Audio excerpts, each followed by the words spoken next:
2000년 전 바로 이스라엘 땅 예루살렘에서 아무런 죄 없이 오로지 온 인류를 구원하고자 십자가에 달려 죽으셨던 우리 주님께서 완전히 숨이 끊겨 무덤에 매장되셨지만 3일 만에 다시 살아나신 기적이 일어난 것입니다. 여러분, 그 증거가 무엇입니까? 그 증거는 바로 예수님의 빈 무덤입니다. 예수님의 생애가 기록된 사복음서에는 모두가 동일하게 예수님께서는 부활하셨고 또한 그 증거로 빈 무덤을 이야기하고 있습니다. 조금씩은 다르지만 그 모든 공통적으로 말하는 것은 무엇이냐? 그 첫 번째로 예수님의 무덤을 맡고 있던 돌문이 옮겨졌다는 것입니다. 안식 후 첫날 막달라 마리아를 비롯한 몇 명의 여성들이 아주 급하게 매장되었던 예수님의 시체가 빨리 부패하는 것을 막기 위하여 향품을 바르기 위해 예수님의 무덤을 찾아가게 됩니다. 당시 이스라엘의 매장 풍습은 우리나라처럼 땅을 파서 매장하는 것이 아니라 굴을 파서 그곳에 세마포, 우리는 말하면 수위로 싼 그 시체를 그곳에 둔 후에 그 굴을 큰 돌로 그 입구를 막는 것이 관례였습니다. 당시에 부자였던 아리마대 요셉은 빌라도에게 허락을 받아서 죽은 예수님의 시체를 받아 한 번도 사용하지 않았던 자신의 무덤에 그곳에 예수님을 안치한 후에 그 굴을 큰 돌로 막았습니다. 그런데 여인들이 예수님의 무덤에 찾아갔을 때는 그 쉽게 열 수 없었던 그 큰 돌문이 옮겨져 있더라는 것이죠. 심지어 마태복음에 보면 그 문을 누가 지켰냐? 로마 군병들이 지켰음에도 불구하고 그 큰 돌이 옮겨졌다는 것입니다. 그래서 그 당시 군병들이요, 그 당시의 대제사장들과 짜가지고는 이렇게 소문을 퍼뜨립니다. 제자들이 예수님의 시체를 들고 도망갔다 라고 유언비어를 퍼뜨리게 되지요. 여러분, 한번 생각해 보십시오. 제자들이 무엇 때문에 예수님의 시체를 옮겼겠습니까? 그리고 그 당시의 정황상 제자들은요, 모두 예수님의 죽음으로 인하여 크게 실망했을 뿐만 아니라 사람들에게 자신이 예수 믿는 것 때문에 발각될까봐 무서워서 잔뜩 겁먹은 상태였는데 어떻게 예수님의 그 시체를 옮겼으며 그 큰 돌문을 옮겼냐는 것이죠. 아무튼 놀라운 사실은 이것입니다. 군병도 제자들도 할 수 없었던 예수님의 그 무덤에 큰 돌문이 옮겨졌다는 것입니다. 또한 두 번째로 예수님 무덤에는 예수님의 시체가 없었다는 거예요. 요한복음 20장 6절로 7절에는 말씀합니다. 시몬 베드로는 따라와서 무덤에 들어가 보니 세마포가 놓여 있고 또한 머리를 쌌던 수건은 세마포와 함께 놓이지 않고 딴 곳에 쌌던 대로 놓여 있더라. 여러분, 여기서 주목할 것은 예수님의 시체를 쌌던 세마포, 곧 수위를 우리가 눈여겨봐야 합니다. 놀라운 것은요, 시신이 사라진 채 수위만 있더라는 것이죠. 더욱 놀라운 것은 예수님의 머리를 쌌던 그 수위가 몸을 감싸고 있는 수위와 다르게 다른 곳에 아주 정갈하게 개켜 있더라는 것입니다. 여러분, 생각해 보십시오. 만약 제자들이 예수님을 그 밤중에 훔쳐갔다면 왜 세마포를 벗겨서 또한 가져갔겠습니까? 도저히 그것이 납득되지 않습니다. 당연히 세마포를 산 채로 가는 것이 더 쉽고 편했기에 그걸 마다할 이유가 없었겠죠. 그런데 놀랍게도 세마포는요, 그대로 놓인 채 머리에 씌어졌던 수건이 개켜 있는 그대로 예수님의 시체가 사라졌다는 것이죠. 이것은 무엇을 의미합니까? 예수님께서 부활하셨다는 것입니다. 예수님께서 살아나셨다는 것을 우리에게 보여주고 있는 것이죠. 세 번째로 부활하신 예수님을 무덤을 찾았던 여인들은 물론이거니와 제자들에게 만났다는 사실입니다. 제자들이 만났다는 거예요. 부활하신 예수님을 만났다는 거예요. 예수님의 제자들은 모두가 한결같이 주님이 부활하셨다고 증언하고 있습니다. 왜냐하면 그들은 죽음을 이기시고 부활하신 예수님을 직접 봤기 때문에 말할 수 있는 것이죠. 만약 그들이 보지 않았다면 어떻게 부활하신 예수님을 그렇게 생생하게 증언할 수 있겠습니까? 심지어 예수님의 제자와는 거리가 멀었던 사도 바울 역시 부활하신 예수님의 음성을 아주 생생하게 들었다는 것입니다. 그가 예수님의 음성을 듣게 될 당시만 하더라도 그는 그리스도인이 아니었습니다. 오히려 그리스도인들을 잡아 죽이는데 앞장섰던 그였습니다. 그런데 그가 환한 빛 가운데서 들려오는 그 예수님의 생생한 음성을 듣고 그는 주님 앞에 엎드렸습니다. 예수님의 음성이 이렇게 들려옵니다. 왜 나를 핍박하느냐 하는 그 주님의 음성, 그 주님의 음성을 듣는 순간, 야, 주님이 살아계시는구나, 부활하신 주님이 계시는구나 하는 것을 알게 된 것이죠. 여러분, 누군가의 음성이 들렸다는 것, 그것은 그 존재가 살아있다는 증거가 아니겠습니까? 바로 주님께서 살아서 바울에게 말씀하신 것입니다. 여러분 보십시오. 예수님의 부활은 이토록 정말 근거가 있는 역사적 사실입니다. 결코 거짓말할 수도 없고 지어낼 수도 상상할 수도 없는, 상상으로 말할 수 없는, 오히려 많은 증거로 증명된 역사적 사실이라는 사실을 믿을 수 있기를 바랍니다. 그래서 이 빈 무덤이라는 것이 바로 부활의 증거라는 것이죠. 세상의 많은 성인들이나 많은 위인들은, 따르는 사람들은 그들의 자신이 그토록 따르는 사람들의 무덤을 자랑할지 모르지만 우리는 바로 빈 무덤, 그 빈 무덤을 자랑할 수 있는 것입니다. 왜요? 예수님께서 부활하셨기 때문에, 예수님께서 죽음을 이기시고 부활하셨기 때문에 우리는 그 빈 무덤을 자랑할 수 있는 것입니다. 지금도 우리와 함께 하시는 그 주님, 여러분 그 주님을 다시 한번 믿을 수 있기를 바랍니다. 그래서 예수님의 제자를 비롯한 사도 바울은 초대교회 그 시대에 그들이 전한 복음은 다른 것이 아니었어요. 예수 그리스도의 부활의 복음을 전했다는 것입니다. 다시 말해서 주님이 살아나셨다, 주님이 살아나셨다라는 것을 전했다는 것이죠. 그래서 사도행전 4장 33절에 보니까 사도들이 큰 권능으로 주 예수의 부활을 증언하니 무리가 큰 은혜를 받았더라. 부활의 증언을 하는 가운데 예수님께서 부활하셨어, 죽음을 이기시고 부활하셨으니 그 음성을 듣고 그 말씀을 들으니까 사람들이 은혜를 받아서 그의 영혼이 살아 움직이기 시작하더라는 것입니다. 여러분 그렇습니다. 부활 신앙은 이처럼 우리에게 너무도 중요한 것입니다. 왜냐하면 그 부활의 신앙이 우리에게 감동을 주고 우리의 식었던 마음을 불지르고 우리에게 열정을 주시는 그것이 바로 이 부활의 신앙이라는 사실이라는 것이죠. 여러분, 이 부활의 신앙으로 다시 한번 일어서는 우리 성도 모두가 되실 수 있기를 바랍니다. 여러분의 식어졌던 마음이 이 부활의 신앙, 죽음을 이기시고 부활하신 그 예수님을 말미암아 다시금 일어서는 우리 사랑하는 성도 모두가 되시기를 주님의 이름으로 축원드립니다. 그렇다면 예수님의 부활은 과연 우리에게 어떤 의미가 있는지 세 가지로 살펴보기를 원하는데, 첫 번째로 예수님의 부활을 통하여 우리가 믿는 하나님이 참 신이심이 증명되었다는 것입니다. 부활은 사람의 행위가 아니라 하나님의 행위입니다. 부활은 생명이 없는 곳에, 죽음이 있는 그곳에 생명이 빚어낸, 생명이 살아 움직이는 그런 놀라운 사건이기에 그것은요, 인간이 할 수 없어요. 바로 창조주 하나님만이 하실 수 있다는 것입니다. 여러분 믿으십니까? 여러분, 죽었던 어떤 생물도 우리는 살릴 수는 없어요. 그러니까 의사들은 병든 몸을 고칠 수 있지만 그 사람이 죽으면 살릴 수가 없어요. 지금 어떤 능력으로, 어떤 기술로도, 어떤 의술로도 죽은 사람은 살릴 수 없어요. 죽은 사람을 살릴 분은 오직 하나님이시라는 것입니다. 그러므로 예수님의 부활은 하나님이 존재하신다는 것을 증명하는 사건이었던 것이죠. 또한 앞에서 말씀드린 것처럼 부활하신 예수님은 가장 먼저 누구에게 찾아옵니까? 바로 제자들에게 찾아오지 않습니까? 제자들이 부활하신 예수님을 봤을 때 그들이 가장 먼저 깨달은 것이 무엇이었을까요? 그때 그 당시만 하더라도 그들은 무서워서 벌벌 떨고 있었습니다. 예수님이 죽어서 어떻게 해야 될지 모르는 그런 정말 여러 가지로 혼란스러운 그런 상황이었습니다. 그런데 예수님, 부활하신 예수님이 찾아오셨어요. 그리고 그들의 눈앞에 떡하니 나타나신 것입니다. 그럴 때 이 제자들이 느낀 것, 깨달은 것은 바로 예수님이 하셨던 모든 말씀이 거짓이 아니라 바로 참이구나, 진실되겠구나 라는 것을 알게 된 것이죠.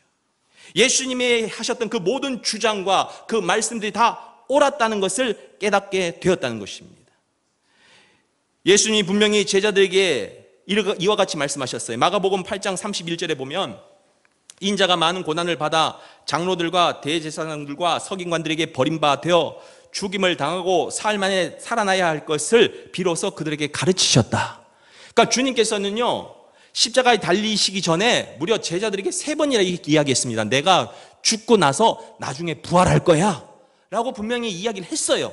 그것도 3번씩이나. 그런데 제자들이요, 이 말씀을 제대로 믿지 않았습니다.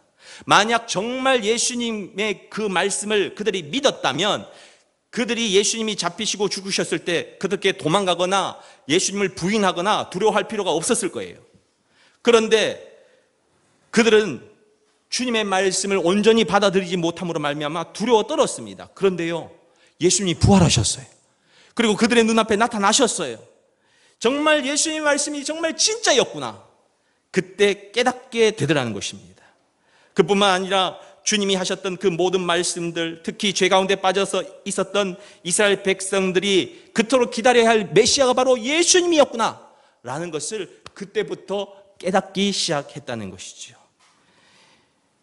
그래서 그들은 자신의 죄를 회개하기 시작했고, 정말 그리스도를 믿는 자들에게 하나님의 자녀를 삼아주시는 그 은혜, 그래서 천국의 기업으로 삼아주시는 그 은혜를 다시 한번 깨닫게 되었다는 것입니다. 여러분, 이처럼 하나님은 살아계십니다. 하나님은 살아서 우리 가운데 함께 하십니다. 예수를 믿는 자만이 그 하나님을 만나게 될 줄로 믿습니다. 그래서 여러분, 예수님이 부활하심으로 말미암아 그 하나님이 참 하나님이시구나, 예수님께서 증하셨던 그 하나님이 참 하나님이셨구나라는 것을 우리에게 보여주다는 것이죠. 여러분, 예수님을 통하여 바라보는 그 하나님, 그 하나님을 굳게 믿는 우리 성도 모두가 되실 수 있기를 바랍니다. 주님은 살아계십니다. 그래서 여러분을 도와주기를 원하신다는 거예요. 여러분, 그 하나님을 믿고 살아갈 수 있기를 다시 한번 주님의 이름으로 축원드립니다. 두 번째로, 예수님의 부활로 인하여 하나님의 생명의 통치가 바로 사단과 마귀의 죽음의 통치를 완전히 꺾었다는 것이 증명되었다는 것이죠. 오늘 본문 요한복음 11장 25절로 26절은 이렇게 말씀합니다. 예수께서 이르시되 나는 부활이요 생명이니 나를 믿는 자는 죽어도 살겠고 무릇 살아서 나를 믿는 자는 영원히 죽지 아니하리니 이것을 내가 믿느냐. 여러분, 이 말씀은 실은 예수님께서 정말 아끼시던 그 나사로가 죽었을 때 주님께서 그 여동생이었던 마르다와 마리아 앞에서 하셨던 말씀입니다. 이 말씀에서 우리가 알게 되는 것이 무엇입니까? 예수님은요, 이 땅에 생명의 씨앗으로 오셨던 분이라는 거예요. 여러분, 저와 여러분들은 어떠한 존재들이었습니까? 성경은 말하고 있습니다. 에베소서 2장 2절로 3절에 그때 너희는 그 가운데서 행하여 이 세상의 풍조를 따르고 공중의 권세 잡은 자를 따랐으니 곧 지금 불순종의 아들들 가운데서 역사하는 영이라. 전에도 우리도 다 그 가운데서 우리의 육체의 욕심을 따라 지내며 육체와 마음이 원하는 것을 하여 다른 이들과 같이 본질상 진노의 자녀였더니. 무슨 말이에요? 우리들은요, 공중 권세 잡은 자 사단과 마귀의 자녀였던 것이죠. 하나님을 떠난 그런 인생들은 다 이러한 인생을 살 수밖에 없었다는 것입니다. 바로 저와 여러분들이 이러한 인생을 살았다는 것이죠. 그래서 사단과 마귀의 조정을 당하며 우리는 죄악의 구렁텅이에 빠져 결국 죽을 수밖에 없는 그러한 인생, 고통과 질병과 온갖 고난 속에 살아갈 수밖에 없는 우리의 인생들, 그리고 그 끝은 결국 죽음이요 사망이었다는 것입니다. 그런데 여러분, 주님께서 이 질병과 죽음과 사망이 가득한 곳에 오셔서 생명의 씨앗을 뿌려 주셨다는 거예요. 바로 생명의 씨앗을 우리 가운데 심으셨습니다. 그래서 주님께서 우리의 질병을 고치시고 우리의 고난과 고통을 이기게 하시고 결국은 죽음까지 이기게 해 주셨더라. 여러분, 주님은요, 우리의 아픔과 상처를 치유하십니다. 우리의 고통을 치유하십니다. 여러분의 삶의 그 아픔과 그 고질적인 그 병들, 그리고 그 모든 고통과 고난들을 주님께서 다 치유해 주신다는 것입니다. 그래서 주님을 믿으면 인생이 바뀌는 것입니다. 아멘이십니까? 예수를 믿으면 인생이 바뀌는 거예요. 죽었던 인생이 살게 되고요, 병든 인생이 건강하게 되고요, 가난한 인생이 부유하게 되며 안 되는 인생이 잘 되는 인생으로 되더라는 것입니다. 여러분, 예수님은 우리를 살리시는 분이시라는 사실을 믿을 수 있기를 바랍니다. 여러분 가운데 이 생명의 씨앗을 심으셨다는 거예요. 생명의 씨앗을. 그래서 우리는 그 생명의 씨앗으로 우리는 다시 부활하게 되는 것입니다. 다시금 일어설 수 있게 되는 것입니다. 마귀와 사단의 그 죽음의 통치를 완전히 끊어버리고 우리 가운데는 생명의 역사가 일어나게 되더라는 것이죠. 사랑하는 성도 여러분, 여러분 가운데 아픈 분이 계십니까? 인생의 고통 가운데 계신 분 계십니까? 여러 가지 힘든 일이 있습니까? 그럴 때마다 여러분 예수의 이름으로 선포하실 수 있기를 바랍니다. 나사렛 예수의 이름으로 명하노니 모든 병마가 떠나갈지어다. 이 더러운 귀신아 떠나갈지어다. 여러분 내 삶을 묶고 있는 그 저주가 끊어질지어다. 여러분 우리가 선포하면요, 하나님의 평안이 우리 가운데 찾아온다는 것입니다. 놀라운 치유의 역사가 일어난다는 것이에요. 우리 지난주에 우리 정문희 집사님이 새벽에 우리 장로님을 통해서 아유 목사님 우리 정 집사님 좀 기도 좀 해주세요. 왜요? 했더니 갑자기 머리가 아프고 이게 도저히 통증이 있어서 도저히 못 견디겠다고 정말 새벽에 왔는데 얼마나 힘들었는지 모릅니다. 그래서 기도 좀 부탁드립니다 해서 그날 제가 간절한 마음으로 정말 우리 집사님의 머리에 손을 얹고 몸에 손을 얹고 기도를 했어요. 간절히 기도하고 하나님 낫게 해주실 줄 믿습니다. 나사렛 예수의 이름으로 모든 병마가 떠나갈지어다 하고 기도를 했어요. 그리고 집사님 돌아가셨는데요, 놀라운 일이 일어났습니다. 그 아팠던 것들이 사라지기 시작하는 거예요. 깨끗하게 낫기 시작하는 거예요. 믿으십니까? 이건 믿는 자만 일어날 줄로 믿습니다. 깨끗하게 나와서 지금은 오늘도 아까 올라오시는데 완전히 건강하게 되었다고, 하나님께서 치유해 주셨다고. 여러분 그렇습니다. 주님께서 우리의 아픈 고통, 상처 그 모든 것을 치유해 주실 줄로 믿습니다. 중요한 것이 뭐예요? 우리가 믿어야 된다는 거예요. 부활하신 주님을 믿어야 된다는 거예요. 주님께서 내 삶 속에 생명의 씨앗을 심었다는 걸 믿어야 되는 거예요. 믿는 자에게 기적이 일어납니다. 여러분 그래서 우리에게 가장 중요한 것은 믿음이에요. 주님을 믿는 믿음. 주님께서 나를 위하여 그 십자가에 달리신 그 주님이 죽으셨지만 다시 부활하셨구나. 하나님께서 그 생명을 살리셨구나. 그래서 우리는 이제 그 믿음으로 나는 살아가야지. 그런 마음으로 여러분 살아가야 된다는 것입니다. 여러분 부활하신 예수님을 생각하며 그분이 하신 말씀을 우리가 100% 믿을 때, 여러분 하나님 말씀 믿어야 돼요. 그 말씀을 믿을 때 여러분의 삶에 생명의 역사가 다시금 일어날 줄로 믿습니다. 마지막 세 번째로 예수님의 부활로 이제 우리는 오로지 주님의 말씀에 따라 순종하며 하나님께 영광 돌리는 삶을 살아가야 한다는 것입니다. 예수님의 부활은 제자들의 삶을 바꾸어 놓았습니다. 부활하기 전 제자들의 삶은 예수님과 함께 동고동락하면서도 여전히 그분을 믿지 못하는 삶이었어요. 그래서 예수님께서 마가복음에 보면 제자들에게 늘 이렇게 꾸짖으셨어요. 이 믿음 적은 자들아. 여러분 이번에 우리 마가복음 필사 있잖아요. 필사 해보면 아시겠지만 늘 예수님께서 제자들에게 하셨던 말씀이 이거예요. 믿음 적은 자들아, 왜 그렇게 믿지 못하느냐 하면서 탄식하시면서 그렇게 말씀하신 것을 우리가 보게 됩니다.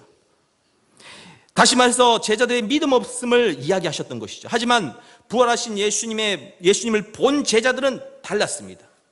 그 중에 하나가 누구였냐면 바로 도마였어요. 요한복음 20장에 보면 예수님께서 제자들이 모여 있을 때 그 자리에 주님께서 나타나십니다. 근데 공교롭게도 그 자리에 없었던 한 인물이 있었습니다. 그 사람이 누구였냐면 도마였습니다. 도마가 무슨 일 때문에 그랬는지 모르겠지만 그 자리에 없었어요. 나중에 이제 도마가 이제 예수님이 간 후에, 예수님이 사라지신 후에 도마가 왔습니다. 그러자 예수님을 본 제자들이 막 흥분한 상태로 도마에게 말합니다. 야, 예수님이 부활하셨어. 예수님이 하셨던 말씀이 참이야. 정말 이루어졌어. 라고 이야기하자 도마의 반응이 어떤 줄 아십니까? 여러분 한번 상상해 보세요. 다른 제자들이 지금 흥분을 해가지고 예수님 봤다고 막 이야기를 하면 여러분들도 그래? 이렇게 반응해야 될 도마가 이렇게 반응합니다. 내가 그의 손에 못자국을 보며 내 손가락을 그 못자국에 넣으며 내 손을 그 옆구리에 넣어보지 않고는 믿지 아니하겠노라. 참 믿음 없죠. 그 그렇게 다른 사람이 봤다로 이야기하고 그렇게 해도 자신이 하는 말이, 그 도마가 하는 말이, 내가 직접 내가 보고 내가 손을 넣어 봐야만 내가 믿겠어 라고 이야기를 합니다. 자, 이렇게 말한 후에 8일이 지납니다.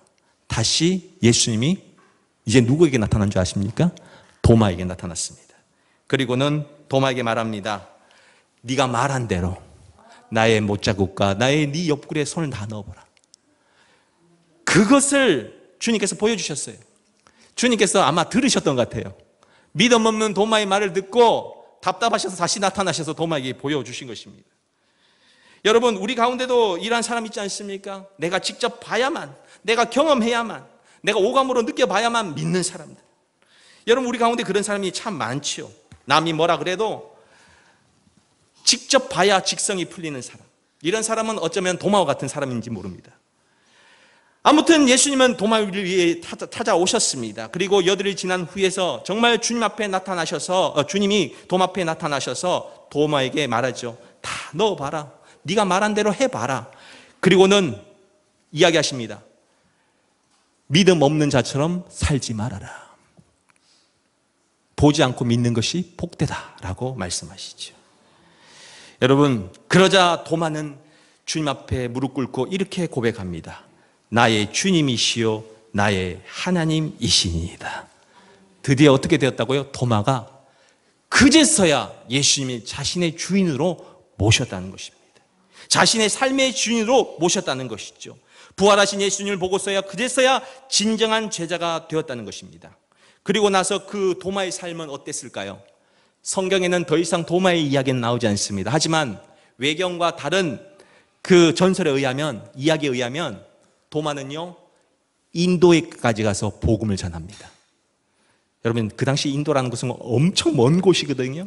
그 먼 곳까지 와서 예수 그리스도를 전하는 사람이 되었다는 것입니다. 심지어는 어떤 사람에 의하면 가야 시대에 복음이 전파되었는데 그 복음의 그 시초가 바로 도마였다라는 이야기를 하기도 합니다.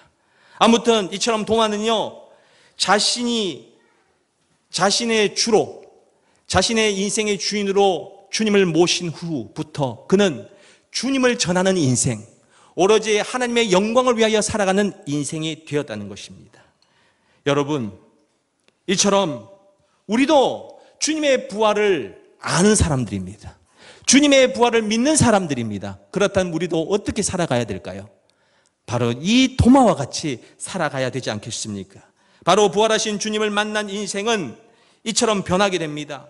그 인생은 주님이 원하시는 인생으로 살아가게 되는 것이죠.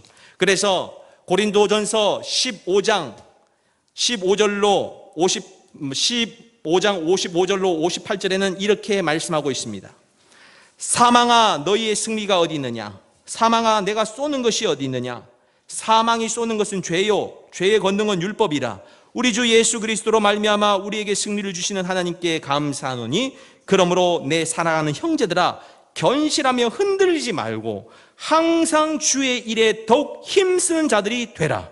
이는 너희 수고가 주 안에서 헛되지 않은 줄 알미라. 어떻게 살아라고요? 바로 항상 주의 일에 더욱 힘쓰는 자가 되어라. 여러분, 주님의 부활을 경험한 사람들은요, 과거의 욕심과 정욕으로 살아간 자들이 아닙니다. 그들의 인생은 부활로 말미암아 그의 인생이 변화됩니다. 그리고 이제는 주를 위하여 살아가는 인생이 되더라는 것입니다.